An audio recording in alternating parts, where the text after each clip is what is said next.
Assalamualaikum dan selamat pagi. Saya Dr. Rosniza binti Abdul Razak, pakar oftalmologi Hospital Pakar An-Nur.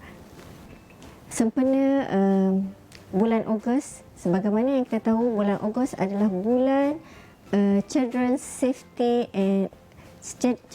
Eye Safety and Health Awareness. So di kesempatan ini saya ingin memberi tentang betapa pentingnya penjagaan kesihatan mata dan keselamatan mata kanak-kanak, di mana ramai yang tidak mengetahui penjagaan kesihatan mata kanak-kanak adalah bermula daripada dalam kandungan lagi.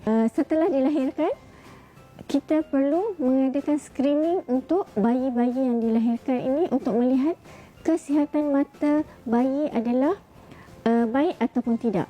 Di mana kita tahu bila bayi dilahirkan, penglihatan bayi di bahagian tengah adalah kurang. Sebiasanya bayi akan melihat melalui tepi. That's why bayi hanya dapat melihat benda-benda yang besar sahaja di dalam umur 1 hari hingga 1 bulan. Dan bayi akan mula fokus ataupun mula berinteraksi dengan orang sekeliling bila berumur 3 bulan, mana dia telah mendevelop fokus. Di situ bayi akan cuba melihat lebih kepada muka ibunya, lebih kepada benda-benda yang besar, tetapi belum lagi pada color. Dia lebih tertarik kepada stripe ataupun warna yang ada kontras, seperti hitam dan putih. So di sini kita boleh lihat sama ada bayi itu fokus tak pada muka kita. Sekiranya bayi itu tidak fokus, tidak ada, dan di sini masa kita social development dah ada, bayi mungkin start untuk senyum sebab dia dah nampak muka ibu dia, tapi dia belum ada coordination antara mata dengan brain. So bila dia mencapai umur 5 bulan, biasanya dia telah develop sedikit coordination. Dan bila dia melihat dan dia dapat interpret, especially coordination antara mata dan tangan, dan dia akan mula mencapai barang-barang ataupun benda-benda yang berada berdekatan dengan dia. Ini dia cuba develop coordination antara mata dan tangan. Sekiranya bayi itu tidak ada pergerakan macam tu, so kita seharusnya sebagai ibu bapa ataupun sebagai doktor yang merawat kanak-kanak perlu rujuk kanak-kanak ini kepada oftalmologis untuk melihat kesihatan mata bayi ini secara terperinci. Bila bayi semakin meningkat usia, setelah berumur antara 6 bulan ke atas, biasanya bayi dah boleh mengenal warna, boleh mengenal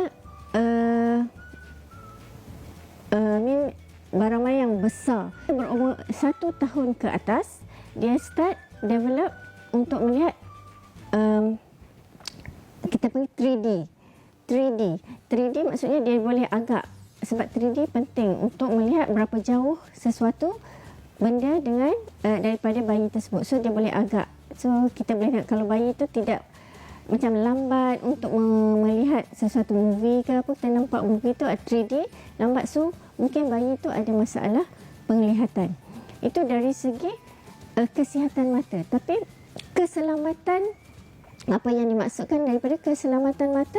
Keselamatan ni untuk bayi terutamanya bila kita memberi sesuatu toys untuk bayi ataupun kanak-kanak, berilah mengikut kesesuaian umurnya dan seboleh-bolehnya gunakan soft toys. Ada kanak-kanak di dalam rumah, semua barang-barang chemical ataupun seperti deterjen, everything kena simpan di tempat yang selamat, sebab semua ini akan mendedahkan kepada kanak-kanak yang untuk mendapat chemical injury. Sebenarnya eye screening atau eye examination adalah berbeza. Eye screening boleh dilakukan bukan oftalmologis sahaja. Eye screening boleh dilakukan oleh ibu bapa sendiri, pediatrician ataupun guru-guru di sekolah, dan ini seharusnya dilakukan sepanjang masa. Apa yang perlu lihat semasa eye screening?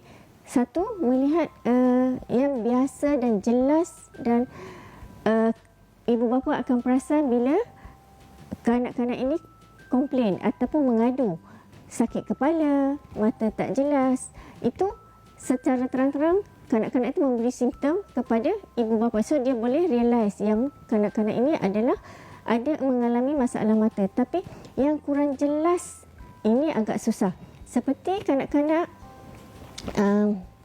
dia tidak mengadu tapi dia start rubbing the eyes, mempunyai blinking ataupun mengelip mata yang berlebihan, ataupun kanak-kanak ini bila dia punya fokus tidak lama, sekejap. Dia punya fokus tu dia tak suka melihat benda-benda macam 3D sebab dia tak nampak sebenarnya. Tapi dia tak tahu nak mengadu. Bagi kanak-kanak mereka itu adalah sama sahaja. Dan daripada ni apa lagi yang perlu dilihat? Bukan sahaja dari segi penglihatan yang boleh di-screen oleh ibu bapa. Melihat keadaan kelopak mata kanak-kanak sampai benda kelopak mata itu berada di tempat yang betul atau kelopak mata tu turun ke bawah, rendah daripada biasa dan menutup mata. Nah, ini kita panggil ptosis. Ptosis ini boleh dibetulkan. Di peringkat awal boleh dibetulkan sebab sekiranya ptosis ataupun kelopak mata jatuh ini menutup anak mata, dia akan menyebabkan mata yang tersebut boleh menjadi malas ataupun lazy eyes sebab anak-anak tidak menggunakan mata yang tertutup itu, dia menggunakan sebelah mata yang terbuka. Tapi sekiranya dua-dua mata ada mengalami ptosis, mungkin lazy eyes tu agak sukar untuk develop, tetapi kita akan melihat kanak-kanak itu mempunyai posture yang berbeza. Mungkin dia akan mendongak untuk melihat. Satu lagi boleh lihat misalignment of the eyeball. Maksud misalignment ataupun juling. Juling ni boleh disebabkan, bukan kata juling, kadang-kadang kita pada pendapat kita mitos macam juling, oh dia lahir dengan juling macam tu. Kita tak boleh anggap macam tu. Kenapa dia juling? Memang ada kanak-kanak dilahirkan juling, tetapi juling itu boleh juga disebabkan mungkin satu mata mempunyai power lebih tinggi dari yang lain. Yang satu lagi, bila mata yang mempunyai power yang lebih tinggi tidak akan digunakan sebab kanak-kanak itu akan melihat kabur. Dia akan menggunakan mata yang lebih power yang lebih rendah. Jadi dengan ini mata itu akan develop juling. Akan develop juling ataupun akan lari. Biasanya akan keluar, lari ke arah luar. Daripada kajian yang dijalankan, 1 daripada 4 kanak-kanak mengalami masalah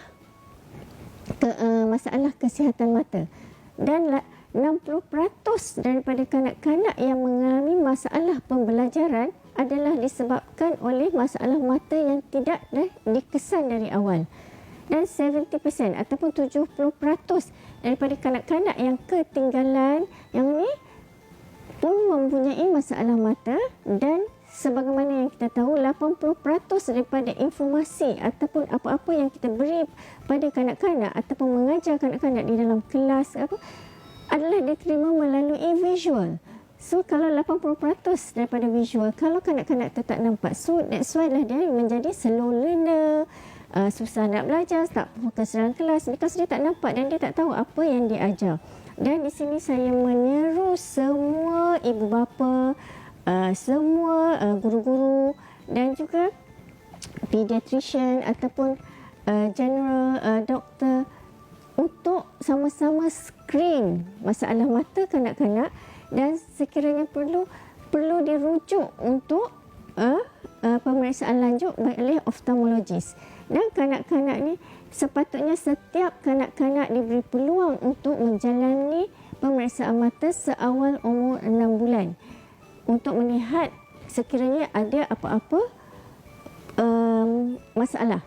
Dan selepas 6 bulan serta di usia 1 tahun, dan sepatutnya bila kanak-kanak memasuki alam persekolahan, setiap tahun pemeriksaan mata perlu dijalankan. Kesihatan mata adalah penting untuk kanak-kanak dan keselamatan mata juga penting untuk kanak-kanak, bukan sahaja untuk semasa kanak-kanak tapi untuk masa depan yang lebih cerah.